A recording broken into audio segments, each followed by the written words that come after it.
Hey there guys, it's Lance with CinematicGalaxy here, and I'm finally here to review the 11th Pixar film, Toy Story 3 to you guys. In case you haven't noticed, we actually have some new paint up in this room. And I'm sure you don't really care. Now I have to say that Toy Story 3, is coming off of Toy Story 2 back in 1999. 11 years. 11 years, guys, between Toy Story 2 and 3. And, ever since I saw Toy Story 2, back when I was a small kid, I wanted the Toy Story 3. I wanted it right after I saw Toy Story 2. And fortunately, though, I think it worked out really well for this movie that Pixar did not rush into Toy Story 3. That gave them the opportunity to make many other great movies like Monsters, Inc., Finding Nemo, The Incredibles, Up, WALL-E, Ratatouille. When Toy Story 3 was announced, it was announced back in officially I think in 2007 or so. Well, there had been a Toy Story 3 that was going to be made by Disney without Pixar, and he decided to greenlight the Toy Story 3 that Pixar actually wanted to make. And this was a film that all these guys who worked on the original Toy Story, they actually sat down and discussed all the plot and worked this plot together within a matter of days, I think. So needless to say, I was very excited for this movie, and even back when Ratatouille came out and stuff, I knew about Toy Story 3. And, Toy Story, the first two Toy Story movies, up to this point, both of those were my favorite Pixar movies still. They're so nostalgic for me, so effective and fun, and they remind me of my childhood. And to be honest with you guys, I don't think I've ever been more excited for a movie than I was for Toy Story 3. Any other movie you can name, The Dark Knight, any of the Harry Potter movies, movies that I was very excited for, I've never been more excited for than I was for Toy Story 3. Even The Dark Knight Rises, I'm extremely excited for, but I was more excited for Toy Story 3. And if this film disappointed me, I just didn't know what I would do, I would have been so crushed. Thankfully, this was anything but a disappointment. Anything but a disappointment. Actually, the complete opposite of a disappointment. This is a film that not only lived up to all the hype, but it exceeded it. It went far beyond. The basic plot is Andy, he goes off to college, and he has to do something with his toys because his sister Molly's about to move into his room, and he has to decide if he wants to get rid of them or keep them. And he hasn't played with them in years because obviously he's gotten older, and the toys are they're lonely, they haven't been played with for years. They're trying to find ways to get Andy to play with them, and finally Woody decides that he's not going to play with us guys, but he might not throw us away. He's probably going to put us in the attic. And look guys, I want to go into the story in more detail, and there are parts that I'll talk about later in this review in detail, but I don't want to summarize the whole plot because I've tried doing that. I actually have tried to film this review previously where I talk all about the plot, and it just ends up being way too long. I will say that there are many twists and turns though in classic Toy Story fashion where things don't go the way that they're planned to go, and honestly, everything about this movie, everything that this movie does makes sense for the story. I saw this movie opening day actually, and I remember that we had to wait in a line for the theater because, we actually had to wait outside because there were so many people inside the theater. And it's like, people were clearing out and stuff, and, all people, teenagers, people in their 20s, 30s, 40s, and it was the same with the audience that I saw the film with. We were all older. There were very few small kids. But this movie was for people like me who had grown up with Toy Story and who remembered it way back then. But then it is also great for young kids who are becoming fans to have a Toy Story movie that they can remember and cherish from their childhoods as well. So that's very cool. But honestly, when the short of this movie came up day and night, I just had the biggest smile on my face because I could feel that the movie was about to start. And this is what I've been waiting for 11 years. 11 years, guys. And then right when that opening title came up, and that opening scene, I was just grinning so hard I couldn't stop. I was like, the smile was just bursting. And the opening scene is like a fantasy playtime sequence with Andy. And that scene blew me away, and it still does every time I watch it. But that scene was so fantastic.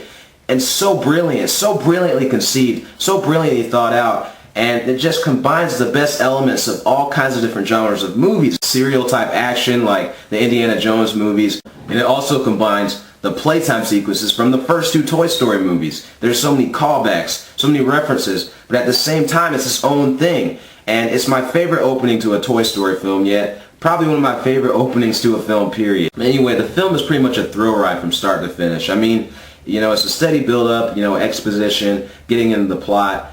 And then we get into the plot, then we go here, then we go there. And it all leads up to a fantastic finale, which I'll go into later. I have to say that with the best Pixar films, the strength with Toy Story 3 lies in its characters and its story.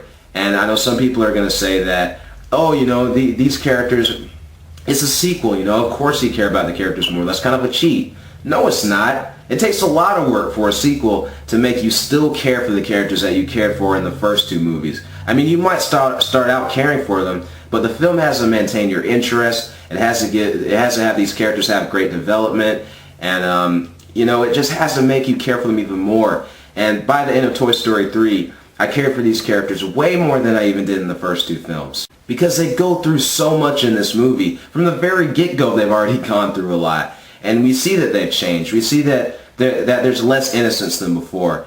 And also Woody. We see that Woody is probably the best leader that he's been throughout all of the films. He's much more mature than he was in the first two movies. Much more grounded and even more loving. He cares for both his friends and Andy more than he ever did before. What's also great is that all the characters keep their personalities. You know, they're all just as funny as before. They do some hilarious stuff in this movie. And the great thing is all the voice actors are back, with the exception of Jim Varney as Slinky Dog. He passed away after Toy Story 2. But the guy who filled in for him for this film, Blake Clark, did a phenomenal job. I mean, still captured the essence of Slinky Dog. Also, I have to say that it is great that they actually got the original voice for Andy back to talk for Andy. This movie also has a lot of great new characters as well. It's got Ken and Barbie, and you know, when you first hear about them, you can think that, oh, they're only there for comic relief. They're going to only be there to make people get cheap laughs and stuff. They're actually really good characters. They both actually have depth in this movie. And Barbie is one of my favorite new characters, if not my favorite new character. I actually really like Barbie in this movie. Jodie Benson and Michael Keaton do the voices. They're both fantastic. Also, Lotso Huggin' Bear. He's the villain of this film, as I'm sure you all know. And he is the best Toy Story villain. I don't really consider Sid a villain, that's why. He was just some crazy kid who liked to blow up toys, but I mean, the Prospector from Toy Story 2 and Lotso are who I consider villains. And I think Lotso beat Stinky Pete by a good bit. I mean, Stinky Pete was good, but Lotso is a lot more intimidating in my opinion, a lot more chilling, a lot more disturbing with the stuff that he does in this movie. And Ned Beatty does the voice. The character is animated incredibly fantastic, looks like a real teddy bear. And then we have this new character, Bonnie, the girl in the film who you know that Andy is going to end up giving his toys to. And that is the most adorable little girl ever put to film. I gotta be honest. I mean, she's even more cute than Boo from Monsters, Inc. in my opinion. She is so adorable. And you just fall in love with that character when you see her, you know. Anybody who wants to have kids probably wants to have a daughter that is like Bonnie. Again, the other strength of this movie, again, as I said before, is the story. This is easily one of the best Pixar stories in the way that it's told. The story itself is great. The way it's told is great. The way it all comes together. It's like this film, as with the other Toy Story films and the best Pixar films in my opinion, the ending of this film is just as great as the beginning, if not better. It actually gets better by the end. And the way that it does is great. The way everything is interwoven is great. What this film deals with, truly, is the theme of being able to let go. Of being able to let go of something that you love very closely and dearly. For example, Woody and the rest of the toys having to let go of Andy. Andy's mom having to let go of Andy as he leaves home and goes off to college. Andy having to let go of his childhood and his toys, which you find out still means a lot to him. And that's something I definitely connected with as well, because I'm very nostalgic about my childhood. And as I'm older, I'm about the same age Andy was in this film. And it is hard, kind of, for us kids at heart to truly let go of our childhoods. But they're still always a part of who we are. So, I mean, you don't truly have to let go of them. but you just have to grow up. And that's what Woody realizes by the end of this film, is that Andy can still be with him, even if he's not with him. Andy will always be a part of who he is. And he'll always love Andy no matter what. And honestly, I didn't cry when I first saw Toy Story 3, and I haven't really cried at it much, but I wouldn't be surprised if I do later on, the older I get, because it's so emotional. My gosh, it's so emotional. But before I get into that, there's a scene I have to talk about, and it's probably the most famous, infamous scene in the entire film, where after all this series of events, towards the end, the climax of the film, the toys, they find that there's an incinerator ahead of them, and they're on a conveyor belt. It's an incinerator of trash in this junkyard. And Lotso is with them. Woody and Buzz recently saved his life. So Lotso, they give Lotso a lift to climb up to this button that will deactivate the conveyor belts and stop the toys from falling into the garbage. And in my opinion, one of the most iconic moments of villainy since Scar killed Mufasa in The Lion King. Lotso, after Woody and Buzz saved his life, he stands there and looks them in the eye, full of hatred, and says, "Where's your kid now, Sheriff?" and runs off. And he leaves them to die, basically. He leaves them to get burned by fire. And the scene that comes after that is probably the hardest, toughest scene that I've ever watched in a film. It's like seeing your childhood heroes literally going into the pits of hell. And I remember when I saw that in the theater, opening day, the entire theater was hushed. Everybody was quiet. Nobody was saying anything. Everybody was glued to the screen, transfixed. And it was so powerful, so scary, terrifying. But at the same time, it was a fantastic scene. So well done in terms of the dramatic stakes, in terms of filmmaking. And it is my favorite scene in the film, along with the rest of the ending, that is. The music as well is so great, and that's another thing I have to talk about. Randy Newman's score for this film is beautiful. It's fantastic. It's the best Toy Story score of all of them. It actually gets dark and epic at times, like during this scene. The score of this film, the score of this particular scene is very reminiscent of like something from Terminator. And then, after all this torture, we finally get, in my opinion, one of the greatest rescue scenes in cinematic history, where we see this big claw drop down from the sky and scoop up the toys along with bunches of trash. Like it's like a light in the sky, like an angel or something coming down on them. And when I first saw that, I was like, wait, what? A claw? But I was so glad they were rescued. And then we see the claw going up, and then we finally get to the scene where we see the aliens, the 3 aliens. They're the ones who rescued the toys. And if you've seen the first Toy Story movie, you know how significant that scene is, that they rescued the toys with a claw. And the audience erupted into applause and laughter and cheering, and it was just amazing. It was literally one of the happiest I've ever been watching a movie. Probably the happiest I've ever been watching a movie. And then everything that happens after that is just as memorable, just as heartwarming. Man, the scenes that come later really tug at the heartstrings. Unfortunately, Lotso does not die, but he does get a kind of bad fate. But anyway, going on, the rest of the movie, again, is so emotional. The toys get back to Andy's house. They all get in the box. The toys that Andy knows, because they know he cares for them now, they get in the box that's going into the attic, which he was planning on keeping them in. And Woody, who was actually going to be taken to college, gets in the college box. And I have to say, that's such a nice plot device, because Woody ended up being Andy's truly favorite toy all along, even after, you remember, Buzz was his favorite toy in the first Toy Story movie for a brief amount of time. But you find out that even though they all mean a lot to him, Woody was really his favorite from really the whole time. We get some really heartwarming scenes, some really heartbreaking scenes as well, like Andy having to say goodbye to his mom, and also Woody saying goodbye to the rest of the toys as he's going off to college. And it's so beautiful. It's so beautiful, and I'm so surprised I haven't cried at that stuff, because it really does tug at your heart.